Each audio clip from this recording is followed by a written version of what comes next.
आज मेरा ये परम सौभाग्य है कि आज हरियाणा प्रदेश के यूथ के साथ जुड़ करके उनसे संवाद करने का मुझे अवसर मिला है, मुझे मौका मिला है। और मेरे लिए और गर्व की बात है कि ये सोनीपत की भूमि ये ऐतिहासिक भूमि है। इस इतिहास के बारे में हम सब जानते भी हैं। हम सबको मालूम है जब भगवान श्री कृष्ण दुर्योधन के पास, आचार्य द्रोण के पास गए और उन्होंने कहा कि आप समझौता कर लीजिए, ये 5 गांव दे दीजिए। उन 5 गांव के अंदर हमारा ये सोनीपत, ये स्वर्ण प्रस्थ के नाम से गांव जाना जाता था, जो आज हमारा ये सोनीपत है। और इससे मुझे युवाओं से, यूथ से आज पूरे प्रदेश के अंदर आज संवाद करने का मुझे मौका मिल रहा है। मैं आप सबको और सभी युवा शक्ति को मैं बहुत बहुत बधाई और शुभकामनाएं देता हूं।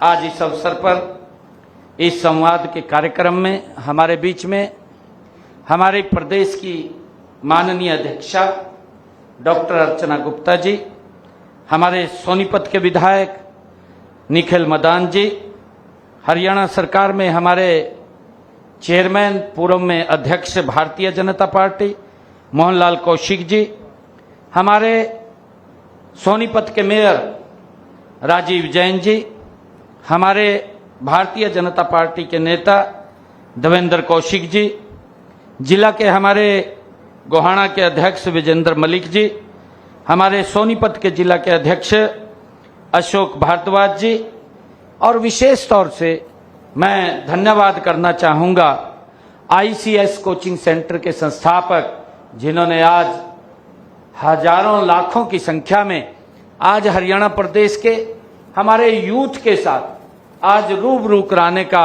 जो ये संवाद आज यहाँ किया है, मैं इसके लिए परमिल कुमार जी को बहुत बहुत बधाई और शुभकामनाएं देता हूँ। परमिल जी ने जब वो बोल रहे थे तो उस समय उन्होंने आपके हित की कुछ बातें भी कही हैं और उन्होंने कहा कि इनके ऊपर जरूर कार्य करना चाहिए। हमने भी उन बातों को नोट किया है। मुझे खुशी है कि आज इस सोनीपत की ऐतिहासिक भूमि पर आप सभी जो ऊर्जावान, हमारे प्रतिभाशाली और सपनों से भरे हुए हमारे सभी युवा साथियों के बीच में मुझे आने का ये अवसर मिला है। मैं इस मंच से आप सबके चेहरे को देख रहा हूं। इसका जिक्र हमारे परमिल जी ने भी किया कि आप लोग देख रहे हैं सभी यूथ को और सभी यूथ आपकी तरफ देख रहा है। ये बात परमिल जी ने भी कही है। मैं जब आपकी तरफ देखता हूं तो मुझे उज्जवल भारत के भविष्य आप में दिखाई देता है साथियों, जब मैं आपकी तरफ देख रहा हूं। मुझे आप में वो सपने दिखाई देते हैं जो किसी मां ने अपने बेटे के लिए देखे हैं। मुझे वो सपने दिखाई देते हैं, वो उम्मीद दिखाई देती है जो किसी पिता ने अपनी बेटी के हाथ में किताब देते हुए देखे हैं। वो मैं आपके चेहरों पर वो भविष्य देख रहा हूं। युवा साथियों, आज पूरी दुनिया भारत को केवल एक बाजार के रूप में नहीं देख रही है, बल्कि युवा साथियों एक बड़ी संभावना के रूप में देख रही है। आज दुनिया का दृष्टिकोण भारत के लिए बदला है। आज पूरी दुनिया भारत की तरफ इस आशा की नजर से देख रही है कि भारत क्या बोलेगा, भारत कैसे आगे बढ़ेगा। और साथियों, यही कारण है कि आज विश्व भारत को डेमोग्राफी डिविडेड का केंद्र मानने लगा है।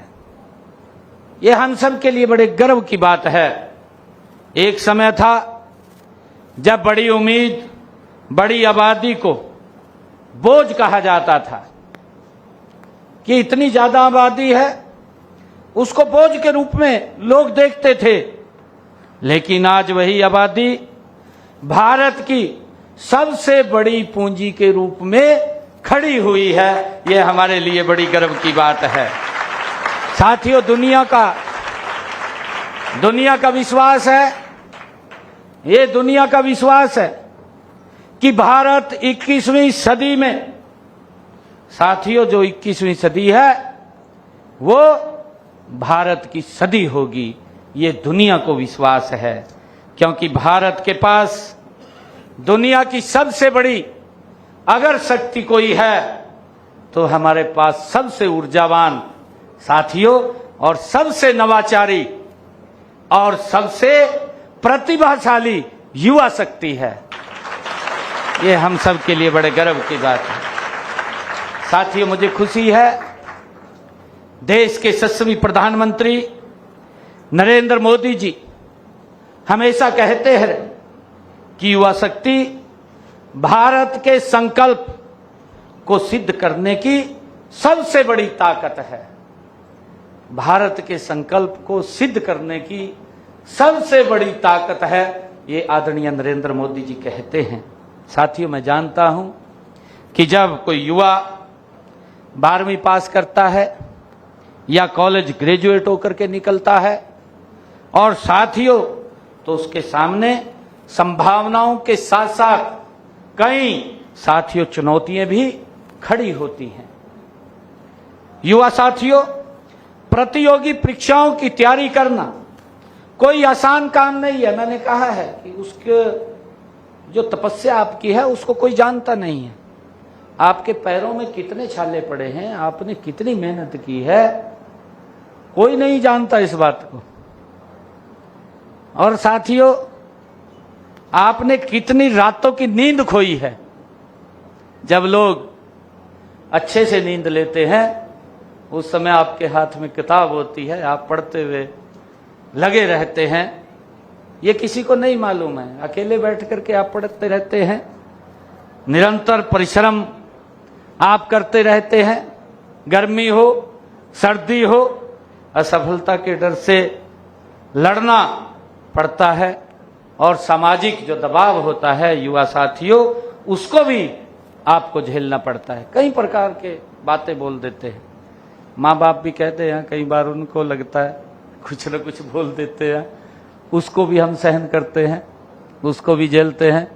गांव में भी कोई बोल देता है, कहा क्या डीसी लगेगा, रोज कई चीजों का सामना आपको करना पड़ता है, परंतु ये आपकी मेहनत है। साथियों, कई बार तो मन में संशय आता है कि क्या मेरी मेहनत रंग लाएगी, क्या मुझे भी कोई सही अवसर मिलेगा। साथियों, मैं आज इन सब बातों पर आपसे मैंने चर्चा की है। आपके कई क्वेश्चन थे, उन क्वेश्चनों को लेकर के आपसे संवाद किया है, और मुझे विश्वास है मैं आप लोगों को इस संवाद के जरिए ये विश्वास दिलाने आया हूं कि सपने देखना मत छोड़िए। एक बात जरूर कहता हूं, सपने देखिए, सोते हुए नहीं, जागते हुए देखिए। जागते हुए सपने देखिए।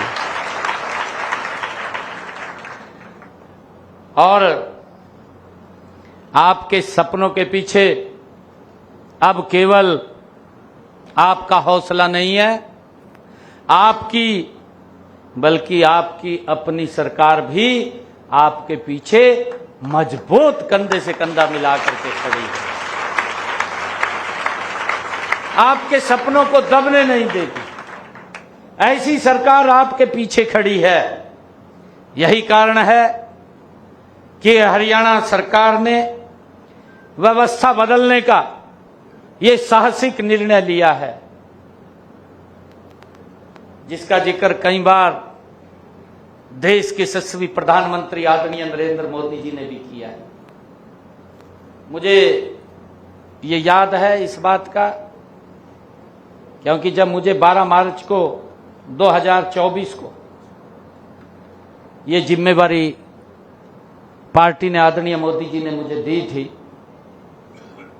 मेरे पास बहुत कम समय था। 12 मार्च को मेरे को बुलाया गया, क्योंकि मैं पार्टी का, जैसे आज डॉक्टर अर्चना शर्मा ना अर्चना गुप्ता जी अध्यक्ष है, तो मैं अध्यक्ष था पार्टी का। मैं पार्टी का काम कर रहा था, अलग अलग स्थानों पे जा रहा था, बातचीत कर रहा था, लोगों से मिल रहा था। तो मेरे को एक दिन कहा गया कि बैठक है विधायक दल की, आपने उसमें रहना है। मेरे पास मैसेज आया, तो मैंने सोचा भी गठबंधन में सरकार चल रही है, कोई कारण होगा, मेरे को बुलाया गया है। तो मैं वहां पर गया विधायक दल की बैठक में। वहां गया तो मुझे विधायक दल का नेता चुन लिया गया। मैंने कहा, मखा जी मैं ठीक काम कर रहा, मैं कोई गलत काम तो नहीं कर रहा, मैं तो मगर ठीक काम कर रहा हूं, क्योंकि अध्यक्ष के नाते जिम्मेवारी दे रखी है और मैं ठीक काम कर रहा हूं। तो मुझे कहने लगे कि पार्टी ने ऐसा आदेश किया है।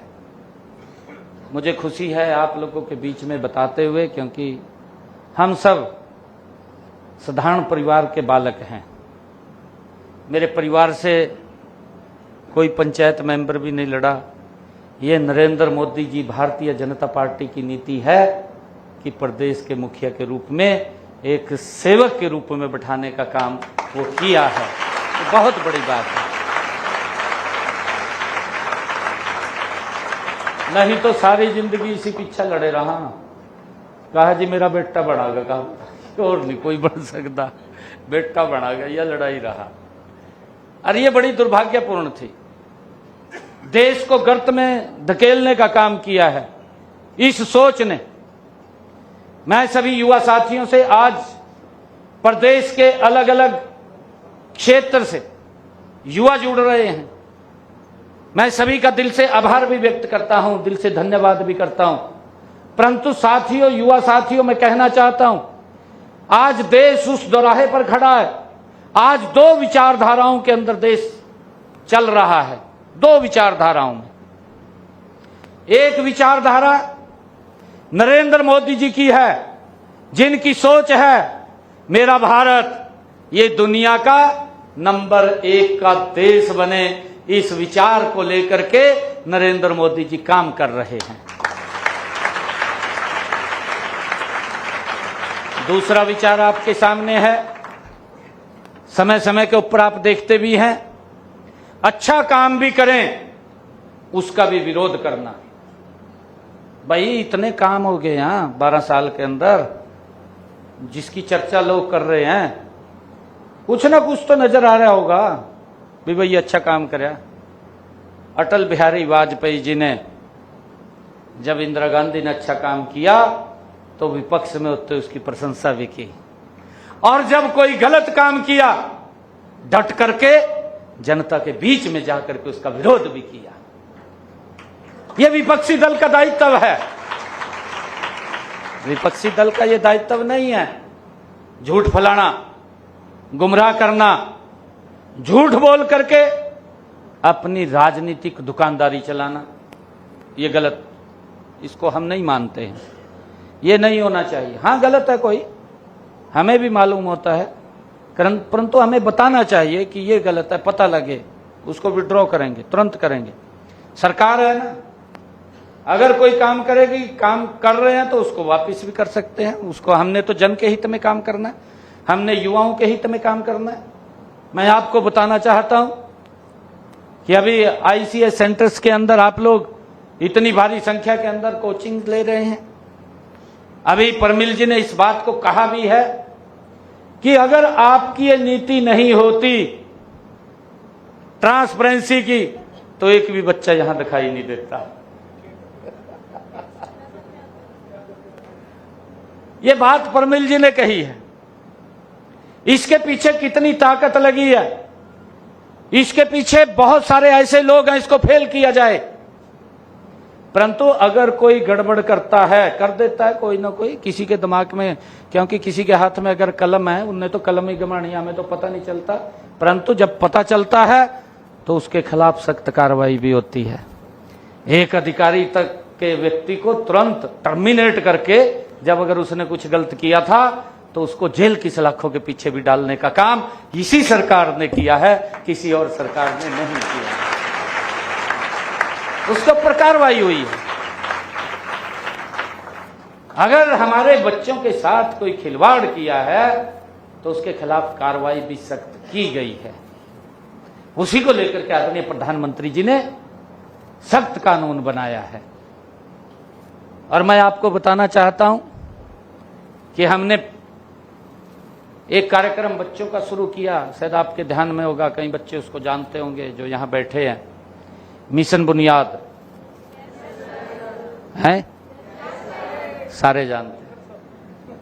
ये पहली बार शुरू हुआ, मिशन बुनियाद कार्यक्रम शुरू हुआ। 9th और 10th के बच्चों को 104 स्कूल सेलेक्ट किए गए। अभी मैंने उसको बढ़ाया है, उसके दायरे को बढ़ाया है। मुझे खुशी है बताते हुए आप लोगों के बीच में, मैंने उन बच्चों को भी बुलाया था, बच्चों को सियामा हाउस बुलाया था, उनके माता पिता को भी बुलाया था।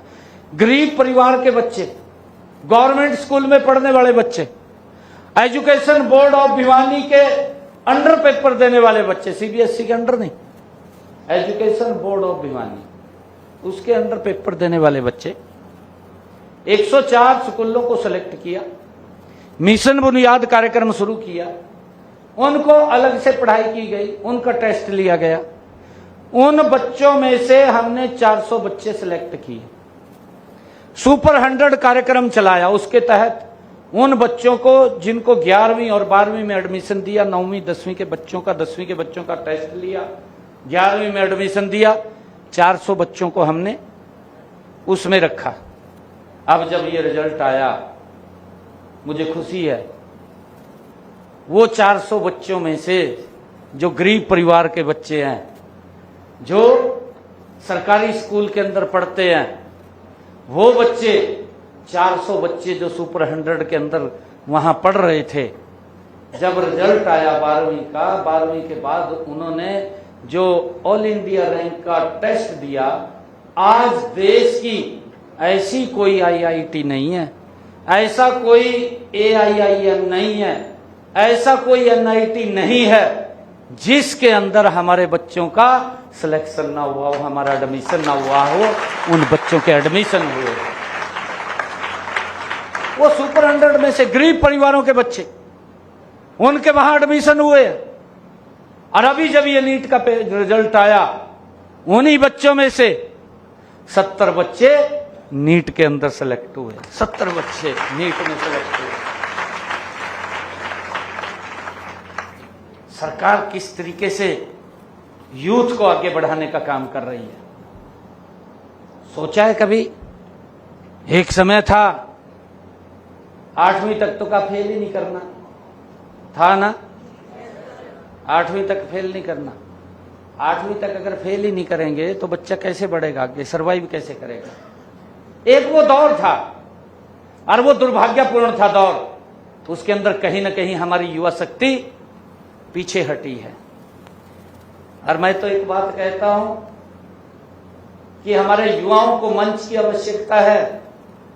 प्रतिभा तो उनके अंदर कूट कूट के भरी हुई है, वो देश और दुनिया के अंदर नाम ऊंचा करना जानते हैं।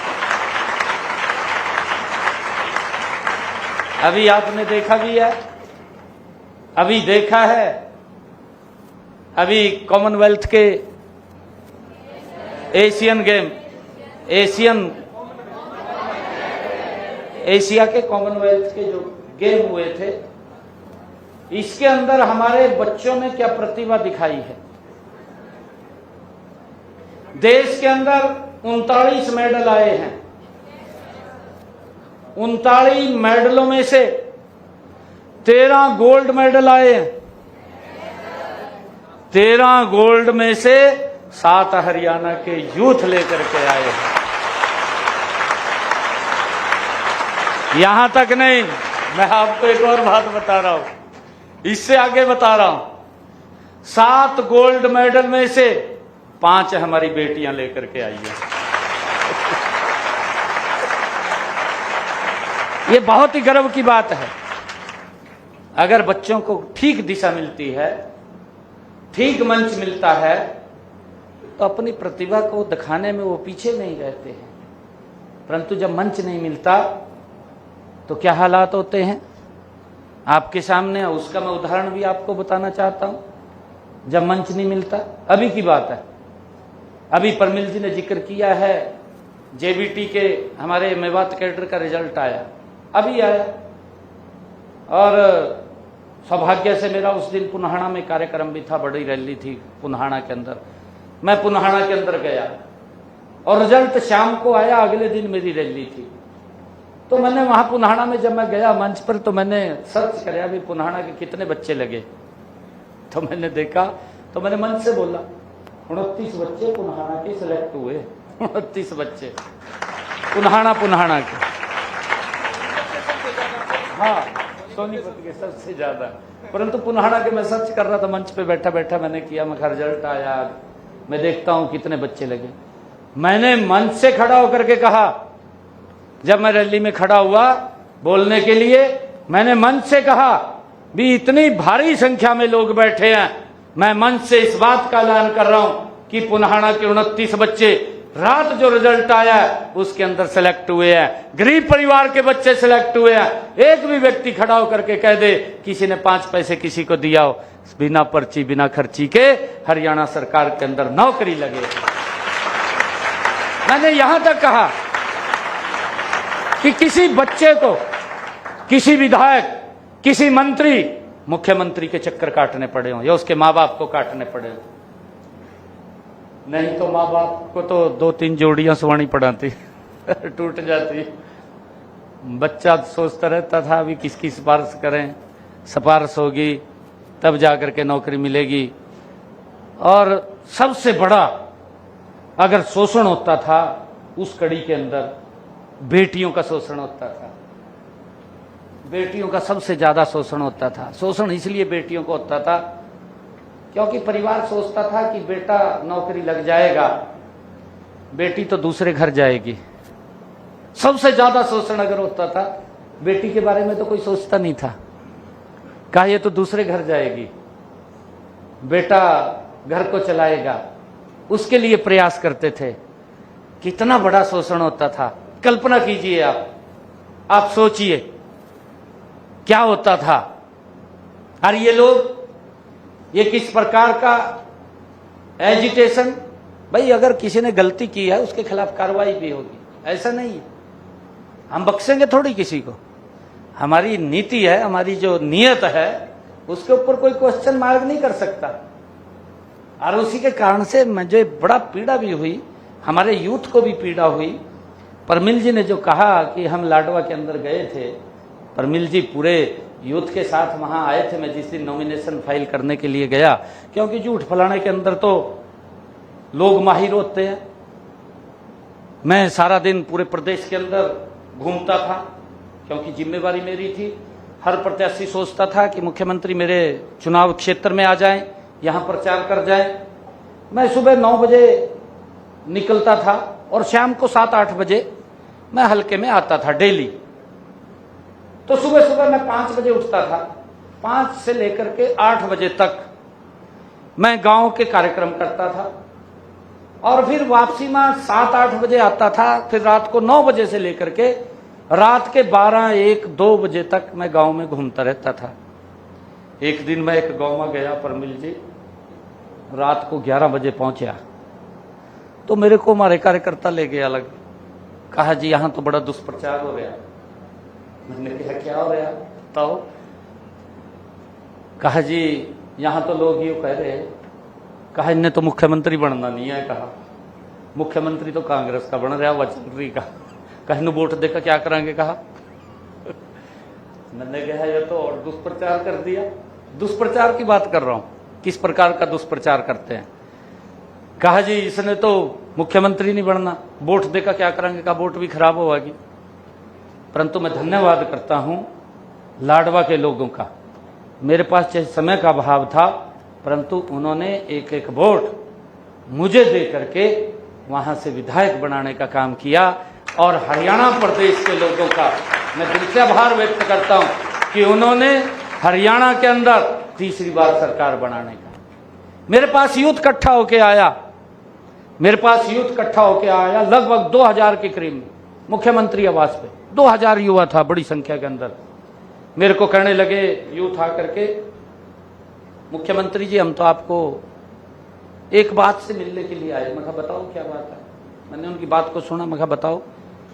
वो कहने लगे जी आप कहा रिजल्ट जारी कर दो, अब ऐसी चल रही है, अभी कांग्रेस की सरकार आ गई। तो मैंने कहा मैं कहा भाई देख, हमारे विपक्षी दल चीफ इलेक्शन कमीशन पर गए, चीफ इलेक्शन कमीशन को उसने कह दिया भी मुख्यमंत्री को, हरियाणा सरकार को रोको भी और रिजल्ट जारी ना करे, कोड ऑफ कंडक्ट लग गया। तो मैंने कहा मैं उसने मेरे को एक लेटर डाल दिया, मेरे पर लेटर आया उसका, मैंने देखा है उसको। मैं रिजल्ट तो नहीं निकाल सकता, परंतु एक बात आप लोगों को मैं कह रहा हूं, मैं एक सेंटर में भी जाकर के कह के आया था, शायद जींद हिसाब भिवानी वाले में, भिवानी में गया था मैं। उस सेंटर में बच्चों, काफी संख्या में बच्चे थे, उनके बीच में मैंने बात किया था। तो मैंने उन युवाओं से कहा, मैं कहा देखिए मैं आपको एक विश्वास दिलाता हूं, 8 तारीख के बाद जब रिजल्ट आएगा, रिजल्ट के बाद मैं सप्ताह में लूंगा, परंतु पहले आपको ज्वाइनिंग लेटर दूंगा। ये बात मैंने उनको कही। मैं कहा आप जाइए काम करिए, मेरे ऊपर विश्वास करिए, रिजल्ट नहीं निकालूंगा मैं, क्योंकि अगर रिजल्ट को निकालूंगा तो संविधान के खिलाफ है, मेरे खिलाफ कार्रवाई हो जाएगी। तो वो चले गए। इलेक्शन के दौरान क्या क्या बातें हुई, आपके यहीं पर हुई, सोनीपत के अंदर एक विधानसभा में भी हुई, हर क्षेत्र के अंदर हुई अलग अलग। इस नाम के ऊपर वोट मांगे गए कि हमें 50 वोट दें, एक नौकरी देंगे। यहां तक कहा गया मेरे हिस्से में जितनी नौकरी आएगी उतनी नौकरी मैं आप लोगों को दूंगा। क्या क्या बातें नहीं बोली गई, हमें भी चिंता होगी। मगर ये तो सिस्टम फिर वही चला गया जो पहले वाला था। परंतु प्रदेश के लोगों का जो आशीर्वाद था, उस आशीर्वाद के बाद जब सरकार बनी, सख्त बाद में लिया। पहले 25,000 युवाओं को साथियों ज्वाइनिंग लेटर देने का काम हमारी सरकार ने किया। ये पहली बार हुआ। देश के प्रधानमंत्री मोदी जी ने लोकसभा के अंदर चर्चा करी, और अभी भी प्रधानमंत्री जी ने जींद की रैली में कहा यह साधारण काम नहीं है, ये बहुत बड़ा ऐसा काम है, जितनी ताकत आपको लगानी पड़ती है, सरकार को भी उतनी ताकत लगानी पड़ती है। मैं आपको बताना चाहता हूं, मैं अभी बता रहा था कि जब ये रिजल्ट आया हमारा मेवात कैडर का, उसी वक्त पंजाब का भी एक रिजल्ट आया, एक्साइज इंस्पेक्टर का। किस किस को मालूम है? मालूम है? आपको मालूम नहीं है, मैं बताना चाहता हूं, जानकारी रहनी चाहिए भी हमारे स्टेट में, जहां ये लोग बोलते हैं इनके दो चेहरे हैं। मैंने कहा है कि दो विचारधाराएं चल रही हैं देश के अंदर, निर्णय हमने करना है कौन से विचार के ऊपर चलना है। पंजाब का रिजल्ट आया, हमारा रिजल्ट आया हरियाणा का। हमारे युवा, मैं मंच के ऊपर खड़ा होकर के एक बात बोल रहा हूं, मैंने अभी आप लोगों को कहा कि जब मैं पुनाहाना के अंदर रैली में खड़ा हुआ, मैंने सर्च किया भी इन पुनाहाना के कितने बच्चे लगे, तो उसके अंदर 29 बच्चे लगे। मंच से पूछा गया किसी ने कोई 5 पैसा लगाओ, कोई किसी के दरबार में गया हो, मुझे बताएं, कोई किसी के दरबार में नहीं गया, किसी का कोई 5 पैसा नहीं लगा, बिना पर्ची बिना खर्ची के। बस साथियों हमारा युवा सेलेक्ट हुआ, ये बात मैं मंच से कह रहा हूं। दूसरी तरफ रिजल्ट आता है साथियों, जब एक्साइज इंस्पेक्टर का रिजल्ट आता है, तो उसमें बच्चे कौन पास होते हैं आप कल्पना कीजिए। उसमें बच्चे वो पास होते हैं जिसने अपने नाम के लिखा स्टेट बैंक ऑफ इंडिया, वो बच्चा एक्साइज इंस्पेक्टर लग गया। जो लोग जंतर मंतर के ऊपर खड़े होकर के साथियों युवाओं के बीच में अपनी राजनीति चमकाने का काम कर रहे थे, उनकी स्टेट के अंदर ना कोई राहुल गांधी बोला, ना कांग्रेस का कोई नेता बोला, ना जो इंडी गठबंधन के लोग हैं वो बोले, एक भी नहीं बोला। वो बच्चे पास हो गए जिसने अपने नाम के ऊपर लिखा स्टेट बैंक ऑफ इंडिया, वो बच्चा एक्साइज इंस्पेक्टर लग गया। जिस बच्चे ने अपने नाम पे लिखा DPIS, वो बच्चा एक्साइज इंस्पेक्टर लग गया। जिस बच्चे ने अपने नाम के ऊपर लिखा फोटो PHOTO, वो बच्चा एक्साइज इंस्पेक्टर लग गया। जिस बच्चे ने अपने नाम पे लिखा एक दिन कर्मा वाला, वो बच्चा एक्साइज इंस्पेक्टर लग गया। यहां तक नहीं, इससे भी आगे बढ़ करके वो बच्चे एक्साइज इंस्पेक्टर लग गए जिन्होंने 2 फार्म भरे, 2 सेंटर अलॉट हुए, एक समय में पेपर हुआ, दोनों जगह एक्साइज इंस्पेक्टर लग गए, दोनों जगह एक्साइज इंस्पेक्टर लग गए। यह विचार करने की बात है, ये कौन सी दिशा देने का काम कर रहे हैं। कांग्रेस नहीं बोली, आम आदमी नहीं बोला, आम आदमी की सरकार है। हाई कोर्ट के अंदर बच्चे चले गए, हाई कोर्ट ने उसको स्टे कर दिया, उसके ऊपर कार्रवाई चल रही है हाई कोर्ट के अंदर। युवाओं के साथ कितना बड़ा शोषण ये लोग करते हैं, इनका चेहरा वही है। ये यूथ के उनके भविष्य के लिए काम नहीं करते, ये तो अपने भविष्य कैसे सुधरे, कैसे संवरे, उसके लिए काम करते हैं। ये तो ताजा उदाहरण है, ये मैं कोई दूसरा लंबा उदाहरण नहीं बता रहा हूं। 2 रिजल्ट आते हैं, एक हरियाणा का आता है, एक पंजाब का आता है। एक भी व्यक्ति की कोई बात आपने सुनी हो युवाओं के साथ शोषण हो गया। इनका एक बड़ा नेता आम आदमी पार्टी का मनीष सिसोदिया जंतर मंतर के ऊपर खड़ा होकर के बोल रहा था कि अगर हमारे पंजाब के अंदर सरकार है, अगर हमारे यहां पेपर लीक होता है, उसी दिन हमारा शिक्षा मंत्री त्याग पत्र दे देगा। ये मनीष सिसोदिया बोल रहे हैं। केजरीवाल उसके साथ बैठा, केजरीवाल कुर्सी लाए बैठे उसके साथ, और वो भाषण दे रहा मनीष सिसोदिया जंतर मंतर के ऊपर। और फार्मेसी का पेपर लीक हो गया है भी 15 दिन पहले पंजाब के अंदर, मालूम है? किसी की कोई आवाज आई है भी पंजाब में पेपर लीक हो गया? या किसी ने ये कहा हो भी भाई शिक्षा मंत्री का त्याग पत्र दे दो? कहा तो नहीं किसी ने। ये युवाओं के साथ खिलवाड़ करने वाले लोग हैं। मैंने कहा है कि इस देश के अंदर 2 विचार हैं। एक विचार ये है, एक विचार देश को बुलंदियों पर पहुंचाने का है, एक विचार हमारे बच्चों के भविष्य को संवारने का है, एक विचार बच्चों के भविष्य को गर्त में डालने का है। हमने ये तय करना है कि हमने किस विचार के साथ चलना है। ये लोग झूठ बोलते हैं, झूठ बोल करके लोगों को गुमराह करते हैं। अभी भी लोकसभा है, लोकसभा का मंच होता है कि भाई चर्चा करिए, विचार करिए, परंतु ना चर्चा करनी, ना विचार करना, वॉकआउट करके बाहर निकल जाना, संसद को नहीं चलने देना। यही विधानसभा का काम है। विधानसभा के अंदर पिछले दिनों नौकरियों के ऊपर इन्होंने उंगली उठाई, मैं खड़ा हो गया, मैंने कहा मैं एक एक बात का जवाब देने के लिए तैयार हूं, एक एक बात का। अगर मेरे अंदर कोई कमी है मैं नहीं जवाब दे सकता, मैं मुंह छुपाऊंगा अगर मेरे अंदर कमी है, परंतु मेरे में कमी नहीं है। एक एक बात जो आपने कही है, आप मेरी बात सुन करके जाना, आप वॉकआउट करके नहीं जाना। पूरी की पूरी कांग्रेस खाली होगी विधानसभा के अंदर, एक भी नहीं बैठा, सारे उठ कर बाज गए। कैसे सुने? उनके कार्यकाल के जो कारनामे थे एक एक के बारे में बताया गया, वही कारनामे उनके गठबंधन की सरकार में पंजाब में चल रहे हैं। ये हमें विचार करना है। मैं आज आप सबको इस अवसर पर, आज जो युवाओं के साथ ये संवाद हुआ है, मैं बहुत बहुत आपको बधाई भी देता हूं। मेरा सौभाग्य है कि हरियाणा के यूथ के साथ आज जुड़ने का मुझे मौका मिला है। मुझे खुशी है कि शिक्षा के क्षेत्र में किस तरीके से आगे काम किया जा रहा है, इंफ्रास्ट्रक्चर कैसे बढ़ाया जा रहा है, इसके ऊपर भी हमारा ध्यान होना चाहिए कि इन 12 वर्षों के अंदर हमने पूरे प्रदेश का एक रोड मैप तय किया। मैं कॉलेजों में गया हूं, कई कॉलेजों में बेटियों से मेरी बात हुई है।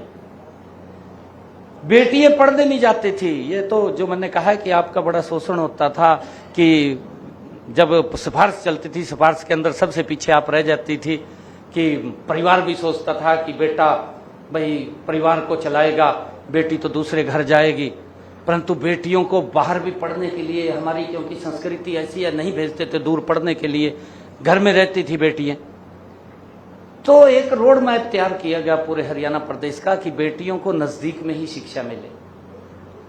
रोड मैप तैयार हुआ कि हर 20 किलोमीटर के ऊपर एक राजकीय महाविद्यालय खोला जाए।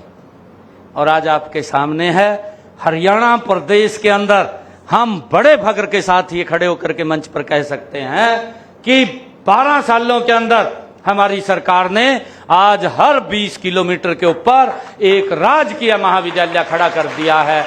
आज बेटियों को लाखों की संख्या में ग्रेजुएट, पोस्ट ग्रेजुएट की पढ़ाई अपने घर के नजदीक कर रही है। ये व्यवस्था खड़ी की है।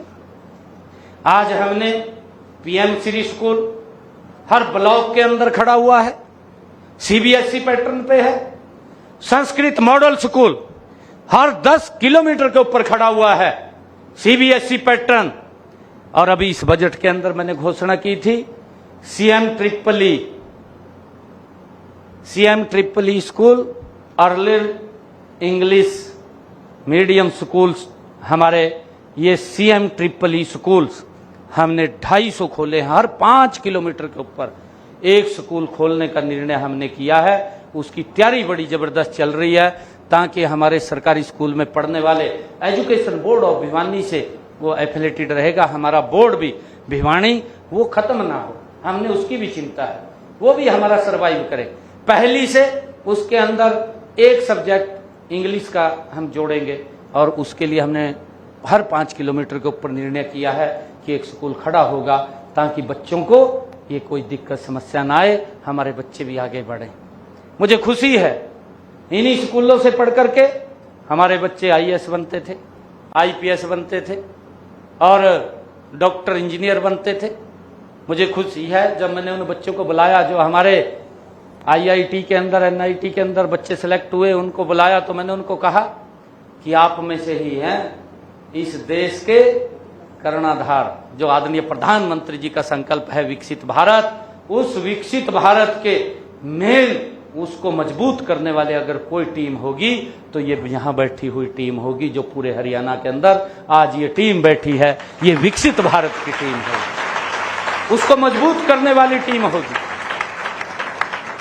आज आप देख रहे हैं चाहे इंडस्ट्री का बात हो, हमने 2 लाख के करीब नौकरी हरियाणा के अंदर बिना पर्ची बिना खर्ची के दिया। मुझे गर्व होता है जब मैं किसी गांव के अंदर जाता हूं, अगर कोई छोटा गांव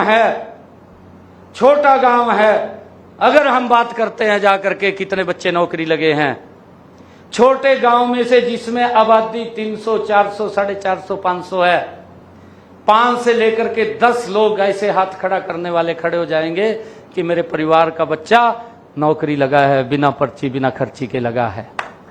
अगर हम बड़े गांव के अंदर जाते हैं जिसकी आबादी 5000 से लेकर के 10,000 तक है, उस गांव के अंदर 400 से लेकर के 500, 600, 700 तक हाथ खड़ा करने वाले मिल जाते हैं कि हमारे गांव में इतने बच्चे बिना पर्ची बिना खर्ची के सरकारी नौकरी में लगे हैं। ये पहली बार ये अगर मंच दिया गया है, नहीं तो एक बात बोलते थे कि भाई हमारे गांव में तो अगर एक भी लग गया सिफारिश से, दूसरे अगर गांव के लोग चले गए 5 साल तो जिमी काट देते, कहा एक तो लगाई दिया थारा, कहा यही कह कर भेज देते, कहा थारा एक तो लगाई दिया, कहा और कितने लगावा, कहा। परंतु आज आपके सम्मान का सम्मान किया जा रहा है, आपके सम्मान का सम्मान किया जा रहा है। मुझे खुशी है आज आप सब लोगों से संवाद करने में, मुझे आनंद आया है। मैं पूरे हरियाणा प्रदेश के हमारे जो यूथ जुड़ा हुआ है, मैं आप सबको भी बहुत बहुत बधाई और शुभकामनाएं देता हूं। आप सबसे आग्रह करता हूं कि इन अफवाहों से हमें बचना चाहिए, बचाना भी चाहिए। और साथियों मैं आपको बताना चाहता हूं एक और बात, मैं अभी हमारा कहां कहां काम चल रहा है। हमने अभी पिछले दिनों निर्णय किया कि अपने युवा को हमें नशे से भी बचाना है। मेरे बड़े कार्यक्रम चलते हैं। अभी 6 रोज पहले यमुनानगर के अंदर मेरा एक कार्यक्रम था। हर महीने एक कार्यक्रम करता हूं, आप सब लोग आते हैं, जहां भी जाता हूं मैं आप लोग उसमें जुड़ते हैं कि युवाओं को नशे से भी बचाना। इसके ऊपर भी हम बड़ी मजबूती से काम कर रहे हैं। हमारी पुलिस प्रशासन अलग से कानूनी रूप से काम कर रही है, जागरूकता के रूप से हम काम कर रहे हैं कि युवाओं को इस दिशा से नहीं हमें अलग करना चाहिए, उसके अंदर नहीं फंसना चाहिए। 5-6 रोज पहले मेरा यमुनानगर में मैराथन थी। सुबह 6:30 बजे मैं मंच पे चला गया था। 1 लाख यूथ उस मैराथन के अंदर था। 1 लाख यूथ यमुनानगर में, अभी 5 रोज पहले। इससे भी बचाने का हम काम कर रहे हैं। मेरा आग्रह है, अगर कोई हमारा साथी नशे की तरफ थोड़ा सा भी बढ़ता है, उसको तुरंत रोकिए, रोकना चाहिए, क्योंकि परिवार बर्बाद हो जाता है जी। माँ बाप की जो अपेक्षाएं हैं, उसके अंदर जो स्किल है, वो स्किल खत्म हो जाता है जब नशे में चला गया। स्किल नहीं रहता, खत्म हो जाता है। नुकसान वो परिवार को तो होता है, समाज को होता है, देश को होता है, प्रदेश को होता है। अगर एक बच्चा खराब हमारा होता है तो उसका नुकसान हमारे प्रदेश को भी होता है, देश को भी होता है, परिवार को भी होता है, समाज को भी होता है, क्योंकि उसका जो स्किल है वो खत्म हो जाता है। तो मेरा आग्रह है आप लोगों से कि नशे से भी हमें बचना भी चाहिए और बचाना भी चाहिए। ये बड़ा पुण्य का काम है। मैं सभी यूथ से, पूरे प्रदेश का आज यूथ जुड़ा हुआ है, मैं सभी से आग्रह करता हूं कि आपका कोई व्यक्ति या कोई मोहल्ले का व्यक्ति या गांव का व्यक्ति कोई नशे में है तो उसको जरूर समझाइए, भाई नशा ठीक नहीं है। नशा तो करना चाहिए, इस भारत माँ का नशा करना चाहिए। नशा तो उस बात का होना चाहिए कि मैंने IAS बनना, भाई ये नशा होना चाहिए। और मुझे खुशी है, UPSC का रिजल्ट आया, मैंने अभी बुलाए थे बच्चे, 70 बच्चे UPSC में मेरे हरियाणा के सिलेक्ट हुए हैं। 70 बच्चे UPSC में, उनको बुलाया था। मेरे हरियाणा के SCS के बच्चे लगे हरियाणा के अंदर, उनको बुलाया, उनकी ट्रेनिंग खत्म हुई थी, मैंने उनको बुलाया तो मैं पूछने लग गया उनको परिवार के बारे में। मैंने 1-2 के पूछा है, जैसा बेटी उषा ने कहा है, वर्षा ने कहा है बेटी ने कि मेरे पिताजी मजदूरी करते हैं। बेटियों ने कहा मेरे को खड़े होकर कि मेरे पिताजी मजदूरी करते हैं, मैं SCS अधिकारी लग गई। क्या कल्पना कर सकते थे पूर्व की सरकार में गरीब परिवार का बच्चा SCS लग जाएगा? नहीं कर सकते थे। उसके लिए अलग योग्यता थी। उसके लिए योग्यता यह थी कि वो मामे का छोरा होना जरूरी है, या उसका बेटा होना जरूरी है, या उसका कोई रिश्तेदार नजदीक का होना जरूरी है, तब जाकर के SCS लगता था, अदरवाइज सोच भी नहीं सकते थे। परंतु आज आपके सम्मान का मैंने कहा है कि सम्मान किया जा रहा है। आप सबको मैं बहुत बहुत बधाई और शुभकामनाएं देता हूं। इन्हीं शब्दों के साथ जय हिंद, जय हरियाणा, जय भारत।